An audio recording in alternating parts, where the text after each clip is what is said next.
An example of somebody who doesn't over-manage his game would be Bubba Watson. When he's very good, he's very good, and when he's bad, he's not that good. But you don't see him, or you haven't so far seen him disappear for a year or two, and I don't think you will. If he continues along the same track, he's going to have his bad weeks, his bad months, but he's never going to be very far out of the game because he's not working on a ton of mechanics. Jim Furyk's a great example of somebody who, has kept the same motion despite the fact that everybody thinks it's against everything that they believe in terms of what constitutes a good swing. And most golf teachers could find something in Jim's swing that they like, particularly through impact. But nobody would ever purposely go out of their way to teach somebody to swing it like Jim Furyk, and yet he's one of the more consistent. I think he's won 60 million in his career on the PGA Tour. So he has just remained with the same motion. So his game, year in, year out, is the success of it is pinned on how well he aims. And if anybody watches Jim Furyk play, you can see that he's basically just going out there and aiming. Yeah, I mean, I think he's not trying to swing. You pointed that out. You can see that very clearly. It's a very interesting thing, and he's, he must be exceptionally good at sort of not interrupting his motion. Yeah, I think trusts it enough. Yeah, I think that he's a great example of somebody who, you said certain good players, they won't give up certain things, or you've said that to me, and I couldn't agree more. Having worked with some of these guys, is that there's certain things that they do, or certain things that they hold dear, that they'll never give up.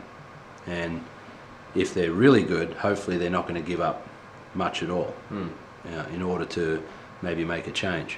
Do you think sometimes those players wouldn't be able to sort of articulate what those things are, but if they were stood in front of, say, a new coach or something like that who was trying to get them to do something, and their feeling was that it was pulling them away from that thing that they just wouldn't do that. Yeah, they just wouldn't do it. They may not be able to tell you why, and that's fine. They'll just say, I can't do that. Yeah. So I'll give you an example of that. I was working with Steve Elkington, and I was having him work in a way where he felt I wanted him to focus more on the golf club and to feel like the golf club was moving in a very linear way. Again, that line of containment. I wanted him to just hit some shots for me where he was aware that the club was very angular and linear and it didn't have this rounded rolliness to it. And he hit the ball fantastic like that. And, he enjoyed hitting the ball like that. But when it comes to playing golf, he said, I can't play thinking about the club. And that's fine. Somebody like Bubba's a great example, I think, of. I don't think he'd be able to articulate how and why he plays the way he plays. He just doesn't want anybody getting involved in his process, which I think is a good thing for him.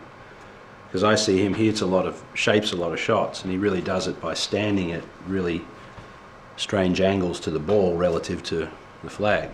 And when I watch Bubba, all I see is a guy who, wherever he stands, he just takes the club and just wallops the ball, and he gets the shape that he's standing in.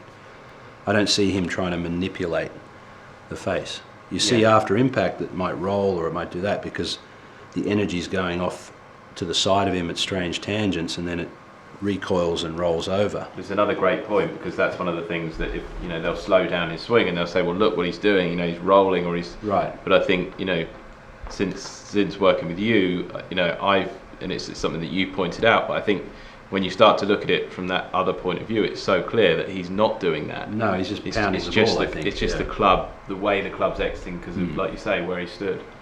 And I think the way he plays is, to me, it's a lot like the way Jack Nicklaus played, and a lot like the way I see Ben Hogan played in whatever footage I have of him, is that Jack Nicklaus and Ben Hogan took due care to get in and position themselves for the shot, and then there wasn't a whole lot of mechanical looking motion in either of those guys. It was a free flowing wallop of the ball. 100%.